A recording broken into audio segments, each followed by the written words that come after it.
Before we get into the video, could everyone please subscribe to my Endless Diary Tales channel? Thank you so much. My son was trapped in a fire, but I didn't ask my already arrived husband for help. Instead, I hooked up the fire hose and charged into the blaze myself. In my previous life, I had to threaten self-harm before my husband, then the fire chief, agreed to save our son first. But his beloved white moonlight and her daughter fell to their deaths from upstairs. He showed no emotion, yet on our wedding anniversary a year later, he tied me and our son up, doused the house in gasoline and burned us alive. When I opened my eyes again, it was the day of the fire. But this time my son didn't scream for his dad. He started saving himself. Turns out my son had been reborn with me. Chapter 1. The sharp wail of a fire truck shattered the calm of the early morning. Just like last time, I was the first to arrive at the kindergarten. What are you doing opening the hydrant? You can't just act on your own like that. The person pulling me back was none other than the kindergarten director, Monica. In my previous life, a wrong decision had cost both me and my son our lives.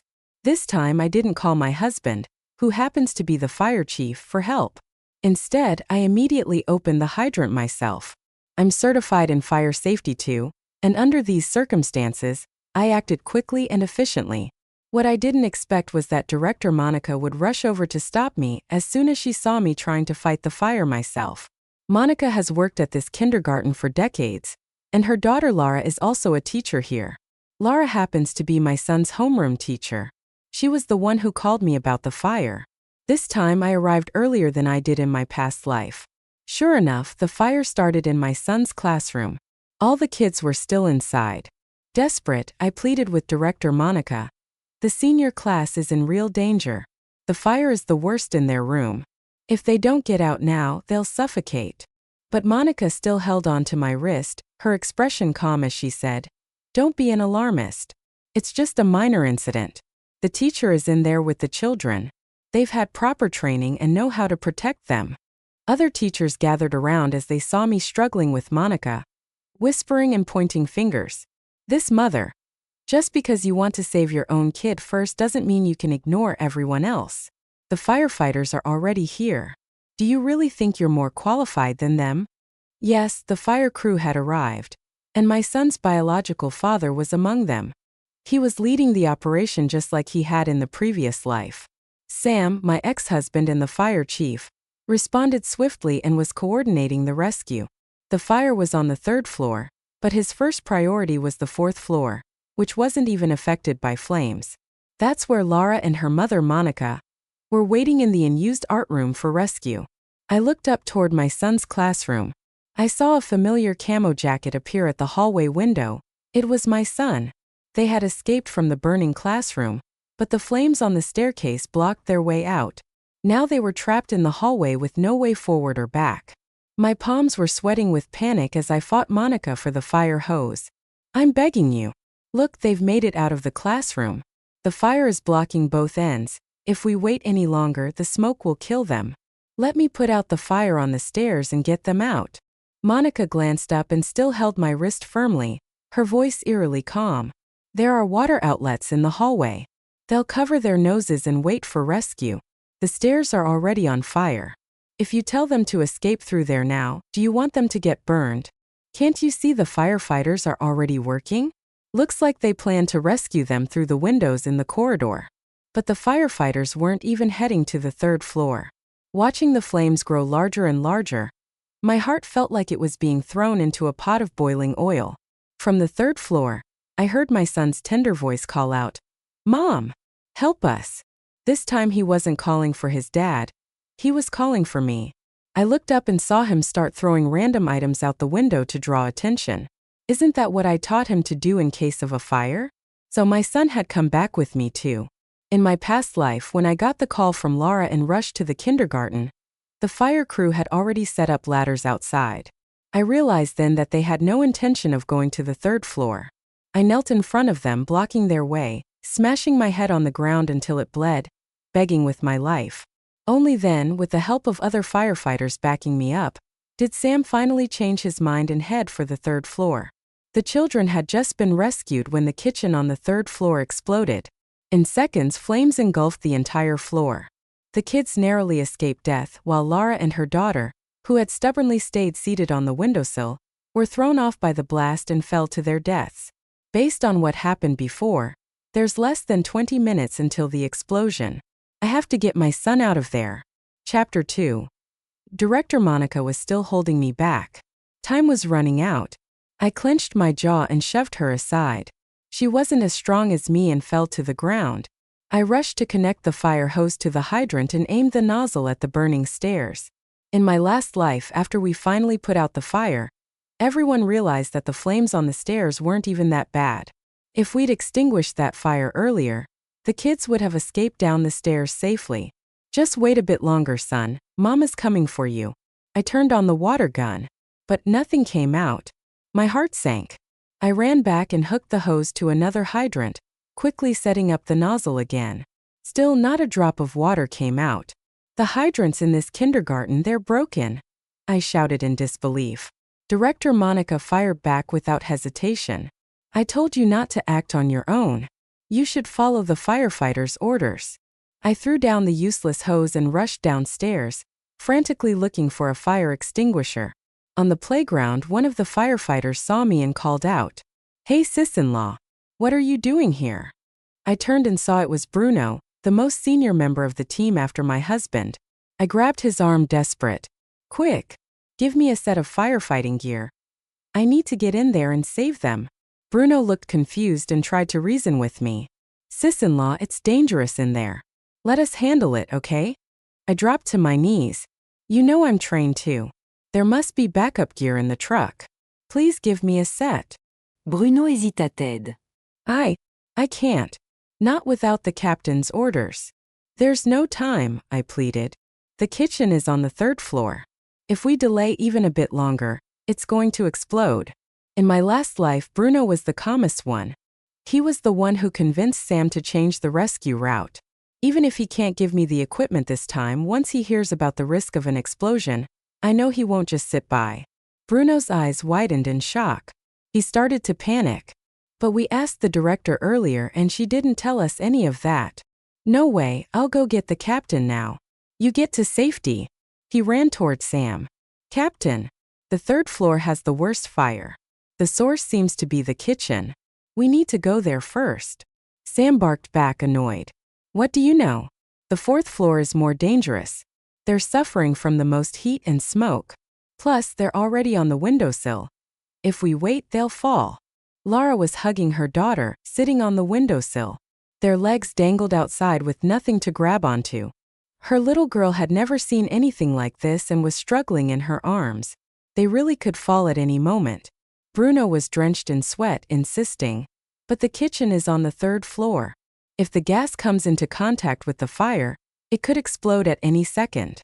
Sam paused, visibly shaken, but when he saw Lara's helpless face, he snapped back. "I know what I'm doing.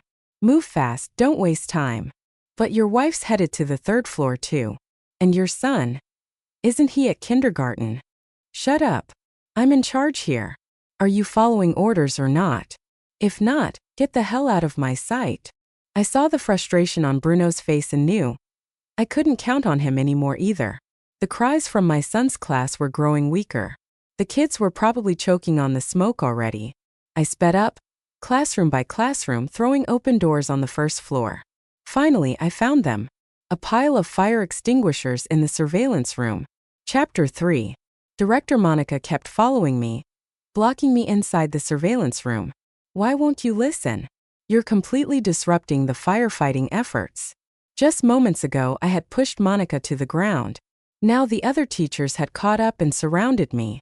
"How could you push her like that? She's old, do you even care? What exactly are you trying to do? If something happens to the kids because of your chaos, can you live with that?"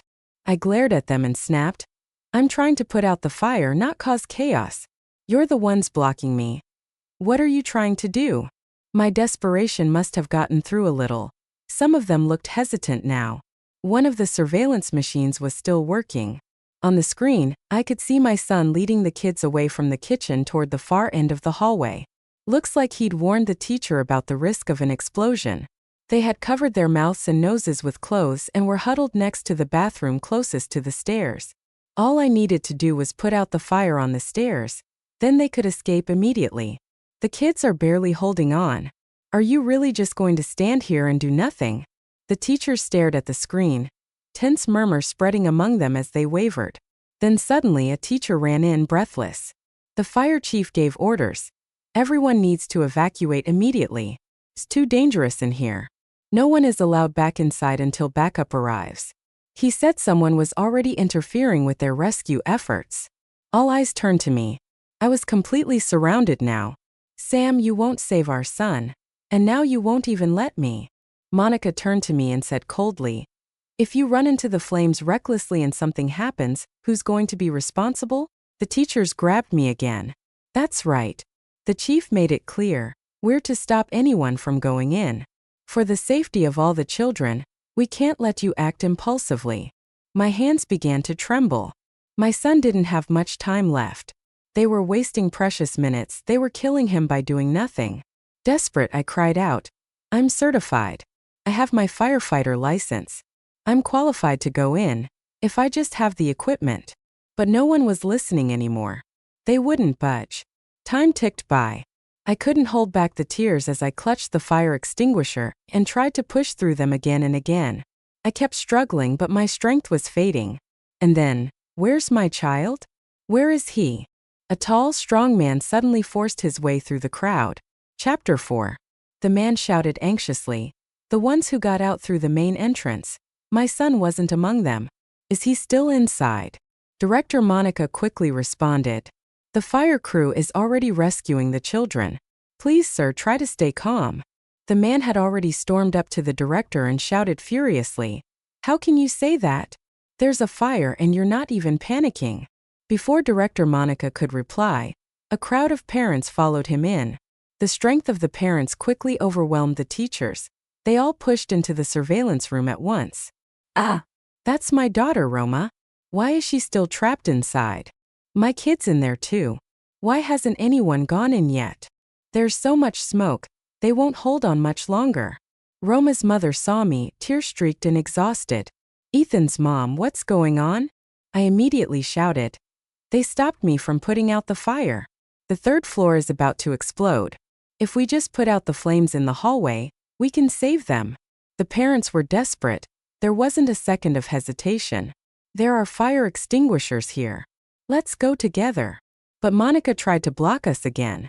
If there's going to be an explosion, then you definitely shouldn't act recklessly. The fire crew is already on it. There's no time to wait. I cried, handing out extinguishers. The fire crew went to the fourth floor.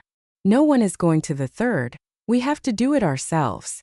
The parents rushed out. The teachers tried to stop them again. Standing with the director. Everyone, please calm down. It's too dangerous. But the parents had had enough. This is murder, do you understand? Get the hell out of the way. If anyone dares stop me from saving my child, I'll kill them myself. The man in front didn't hold back. He threw a punch and knocked Monica to the ground. The rest of the teachers stood frozen, afraid to get in the way again. Together we all ran toward the stairwell. Too much time had already been wasted. I had no time to suit up or prepare. I twisted open the extinguisher and rushed ahead of everyone. The other parents followed my lead, activating their extinguishers one by one. Meanwhile, on the other side of the building, Sam had already rescued Laura and her daughter, carrying them to safety from the danger zone. But in front of us, those roaring flames began to die down under the fierce determination of a group of parents who would die for their kids. Step by step we advanced. The hallway was only 10 meters long, but it felt like miles. Then through the smoke, a tiny hand reached out. I grabbed it without even checking whose child it was and passed them back. Behind me, strong arms received the child safely. In less than 5 minutes, every single child was out. Thank goodness my son had led them early to the stairs. They'd bought themselves precious time. Just as we exited safely, the explosion hit.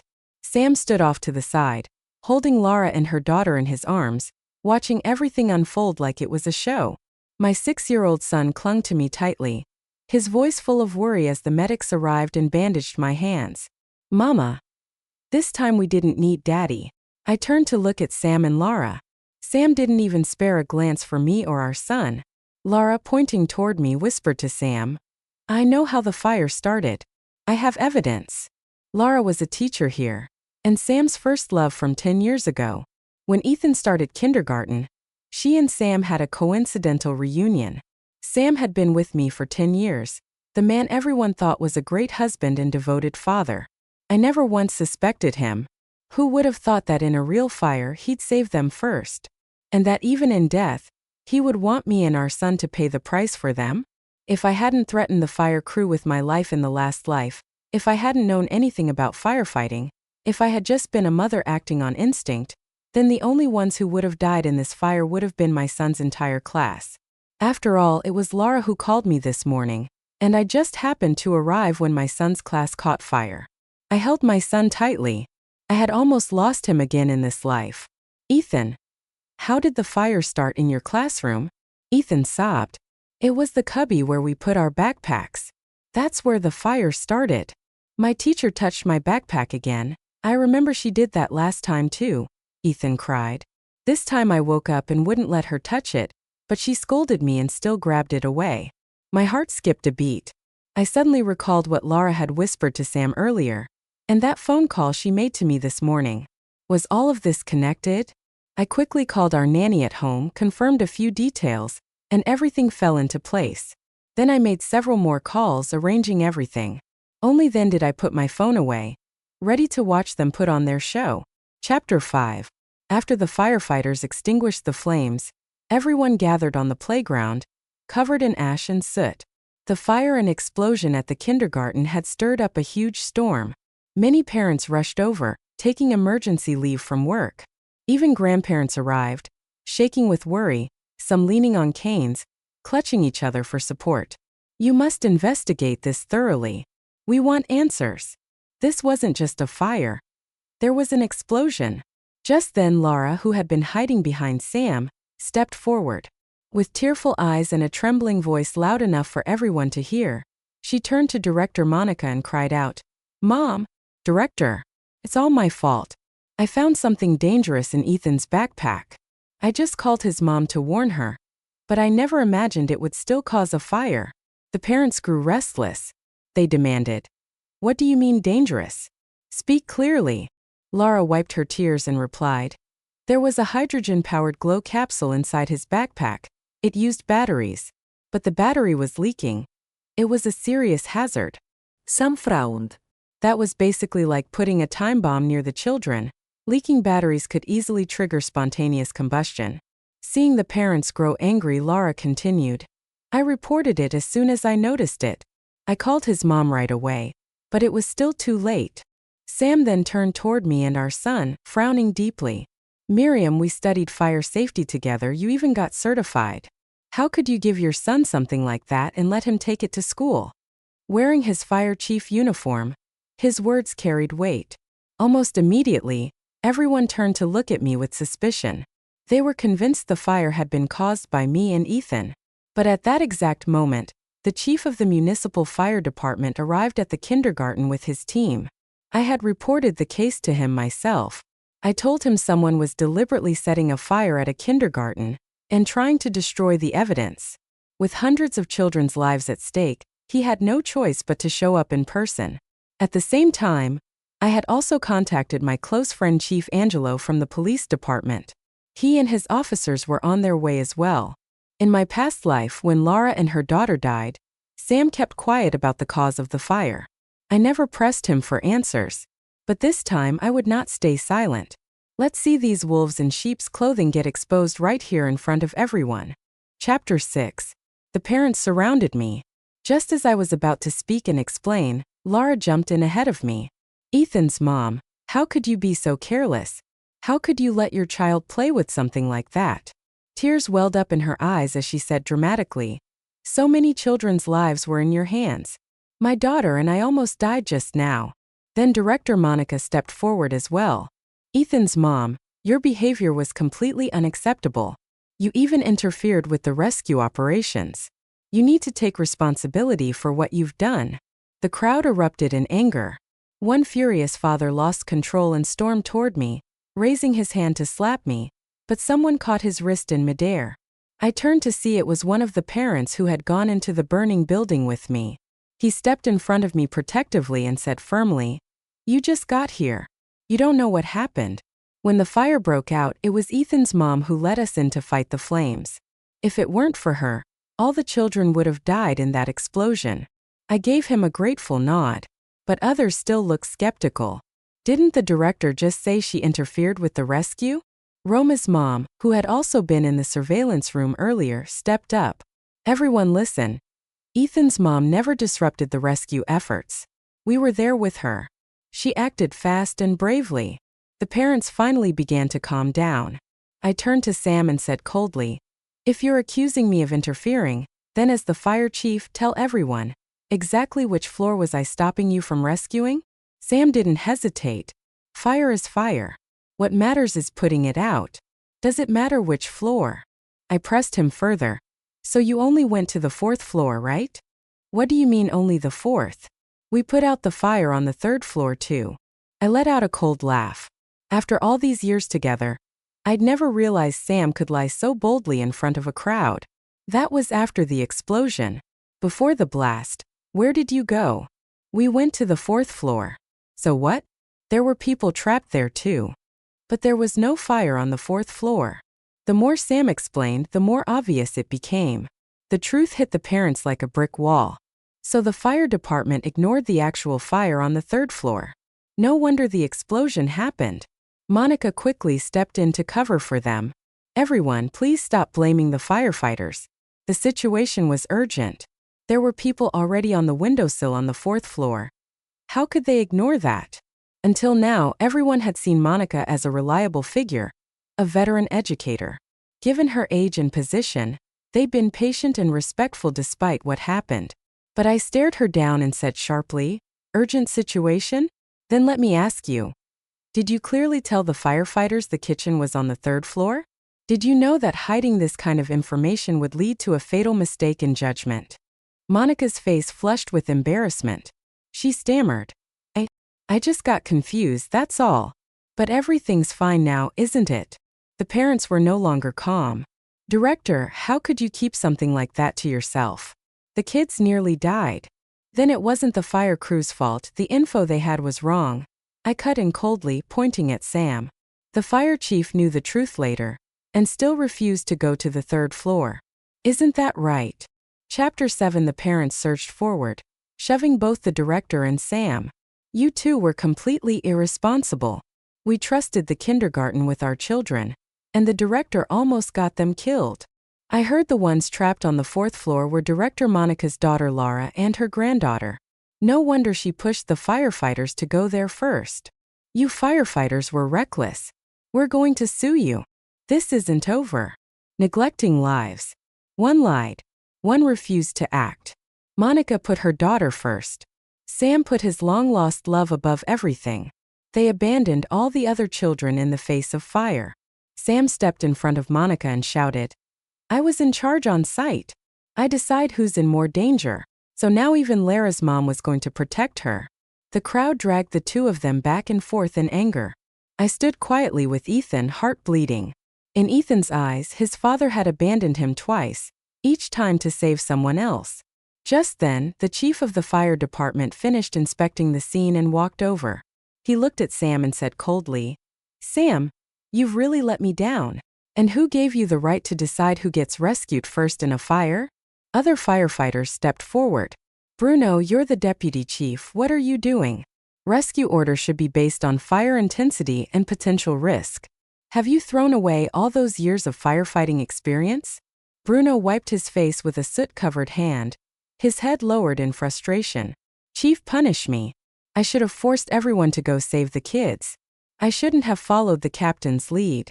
I really couldn't be sure if his decision was right or wrong, because I never imagined the captain would abandon his own wife and child.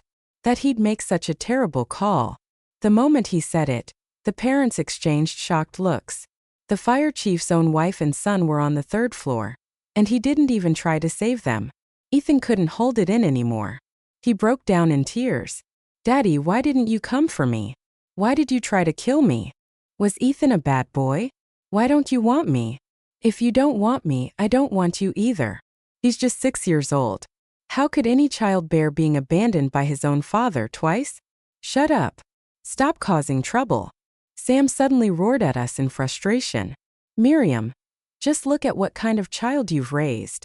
Ethan flinched in fear and shrank behind me. I quickly scooped him into my arms, gently comforting him. Ethan, baby, you did nothing wrong. It's not your fault. It's the bad people's fault. If Daddy doesn't want you, Mommy still does, and always will. Everyone around us looked shocked. Roma's mom came over and comforted me. How could you treat your wife and child like this? They almost died. One sharp-eyed parent suddenly shouted, "Hey, Ethan's dad. You were holding that teacher the whole time. What exactly is your relationship with her? Did you abandon your son to save your mistress? You're not even human."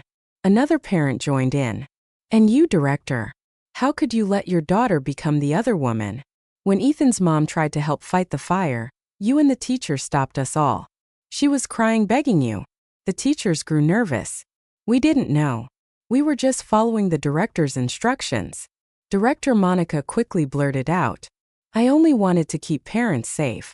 It was dangerous in there." It was Ethan's mom. She was being reckless and insisted on running into the fire. I tried so hard to stop her. She even knocked me down, an old woman with brittle bones. She made herself sound like the perfect selfless protector, covering her negligence while painting herself as a victim. But she miscalculated. The parents weren't buying it. That's a lie. Ethan's mom was saving those kids. I'd been wondering all along. Why had Monica been so desperate to stop me? A faulty hydrant at a kindergarten? Practically impossible. Fire departments conduct routine checks every month. Even if something was broken, it would have been fixed immediately. Lara's face flushed, alternating between red and pale as the accusations flew. "Enough," she shouted. "Ethan's mom is just trying to distract everyone. Don't forget, who started the fire in the first place? They're the ones responsible, that mother and son." The fire department chief nodded toward the arriving inspectors. One of them stepped forward holding 2 evidence bags. "Chief, the investigation team has completed an expedited inspection. The cause of the fire has now been confirmed." Lara turned to look at me, full of confidence. Chapter 8. "This here," the investigator said, holding up a charred piece of fabric, "is the burnt remains of a classmate's backpack. Based on the burn pattern, it appears to be the initial ignition point." The parents who had just been on my side all gasped. The fire department chief asked, "Can you identify the cause of ignition?" "Yes, sir. Based on the residue analysis, we can conclude that the fire started due to a battery leak that spontaneously combusted under high temperature. The reaction with hydrogen caused the fire to escalate rapidly." It was exactly what Lara had claimed earlier. Unable to contain herself, she shoved my shoulder. "See? I told you it was your fault this fire started." I stumbled slightly from her push. The parents looked upset but remained silent. I looked at Lara and replied calmly, "Even if the cause is just as you said, that only proves you're very familiar with the incident details. But who can prove the backpack belonged to my son?" "Reporting, Chief," the investigator continued. "Based on our comparison, the backpack was placed inside a cubby assigned to a child named Ethan." A wave of shock, disbelief, and outrage swept through the parents. One who hadn't helped with the rescue was the first to speak. "Ethan's mom. Even if you hate the mistress, you shouldn't take it out on others. The children are innocent. There was even an explosion today. So many kids and teachers could have died." Seeing the situation, the fire chief ordered that Ethan and I be taken aside for questioning. But I stepped back calmly and raised my voice to everyone. "Do you really believe my son and I started this fire? What are you trying to say? There's clear evidence. Are you still trying to deny it?" Lara sneered. "My advice, admit the truth. Maybe with a good attitude, you'll get fewer years in prison. Stop wasting time. Lock her up already. She's just a bitter woman dumped by her husband, out for revenge. Who knows what else she's capable of." Many of the parents were furious. If the fire chief weren't here, I probably would have been torn apart on the spot. But some of the parents who had fought the fire with me stood firm, shielding me from the angry crowd. Roma's mom grabbed my hand. "Ethan's mom, Everyone thinks you did this on purpose. You need to explain. I turned to the crowd. Does anyone have actual proof that the contents of Ethan's backpack belong to us? Is it not possible that someone else put them in? Laura stepped forward. Oh please, are you trying to say it was me? Yes, I replied coolly. It was you. You're slandering me. Those things were bought online. If they weren't yours, show us the purchase history. I smiled and opened my purchase records on my phone. Sure enough, the toys and cheap batteries had been ordered under my name, delivered to my residential pickup station. Just a few days ago. Laura. You really planned this setup carefully, didn't you? I turned to the chief. Then what about the second fire, the one in the hallway? Another investigator lifted a second evidence bag. The hallway fire had the same cause, battery leakage under high heat. I stared at the crowd. What now? Did my son run around tossing batteries into the hallway to start a second fire? Laura was speechless. Monica, the director, suddenly jumped in. Well, it's not impossible. Ethan is a very naughty boy. Maybe he threw the batteries into the trash. Maybe that's what ignited the hallway. How do you know the batteries were found in the trash? The fire chief narrowed his eyes, suspicious. With years of experience, he knew when someone had just slipped up. Suddenly, police sirens blared outside.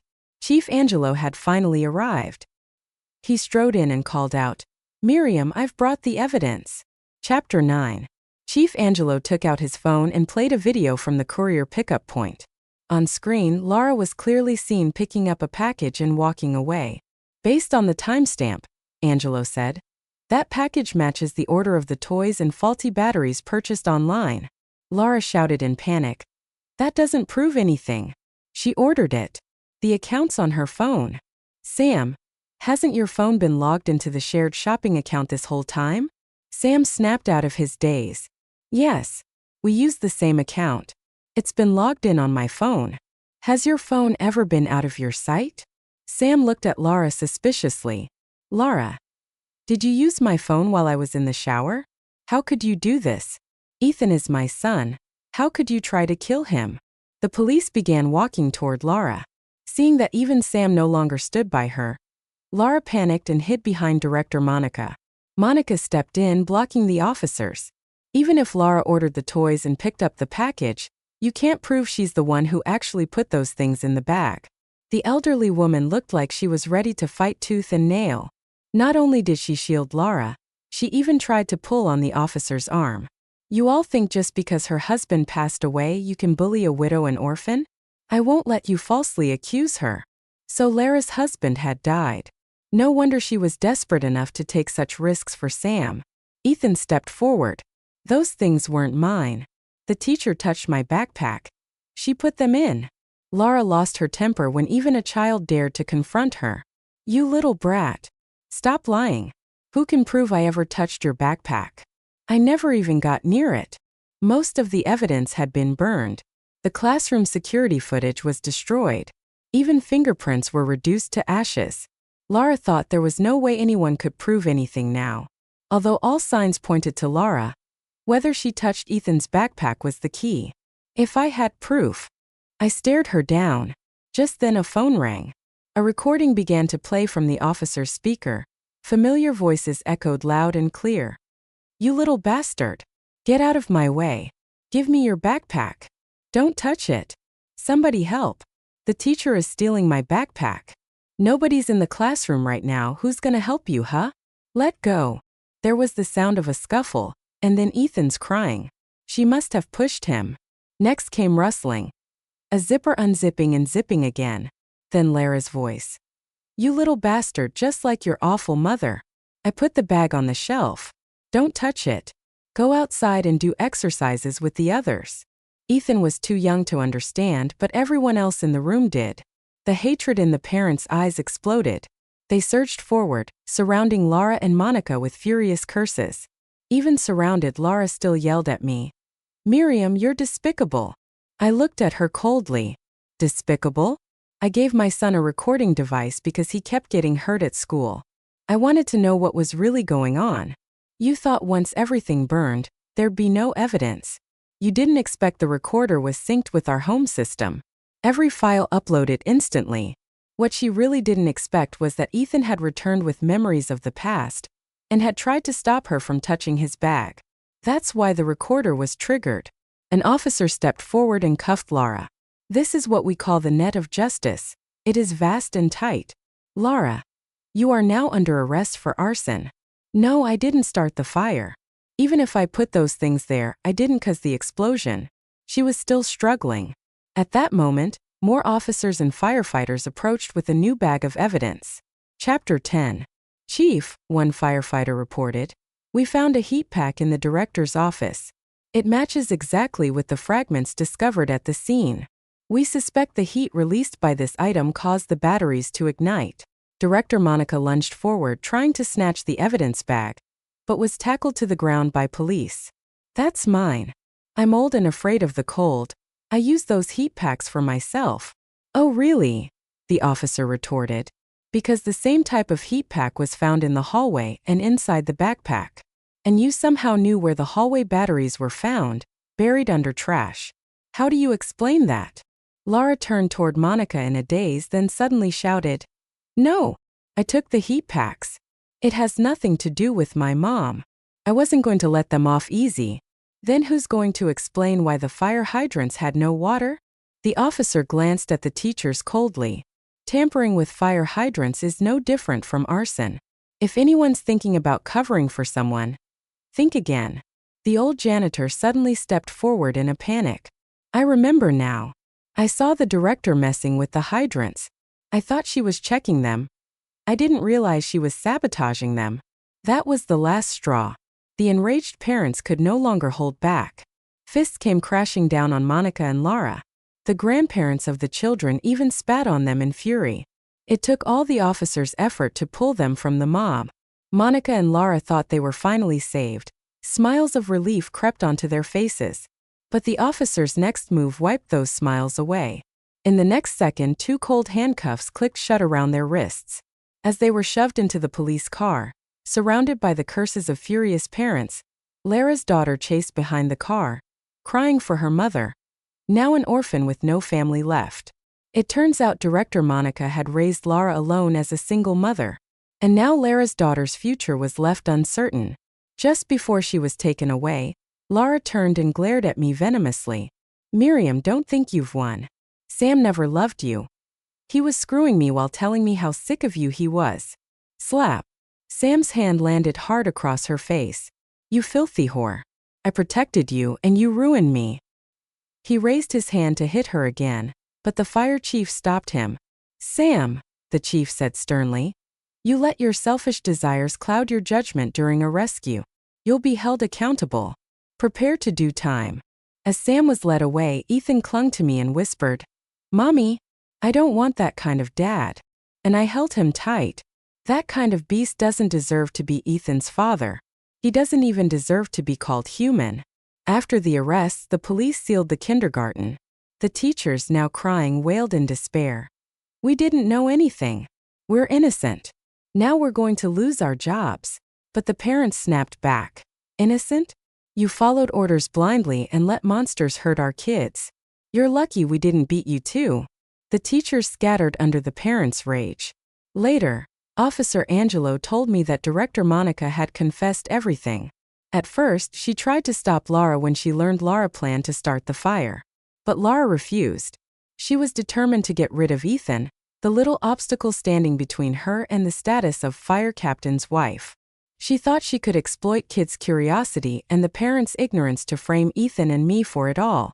Monica, helpless and swayed by her desire for Lara's happiness, agreed to set the second fire in the stairwell and sabotage the hydrant, trying to trap Ethan with no way out. And if I, his mother, died in the fire too, even better. What they didn't expect was that I would fight back. Or that the fire would spiral out of control and end in an explosion. At the trial, the courtroom was packed. Though no one had died, the judge considered the crime so severe that Monica and Lara were sentenced to life in prison. Sam got 5 years for dereliction of duty and obstructing justice. On top of that, for cheating during our marriage, he left with nothing. The other parents thanked me for saving their children. Roma's mom even grabbed my hand and said, "Take me with you to get a fire safety license too." The other parents who helped in the rescue all cheered.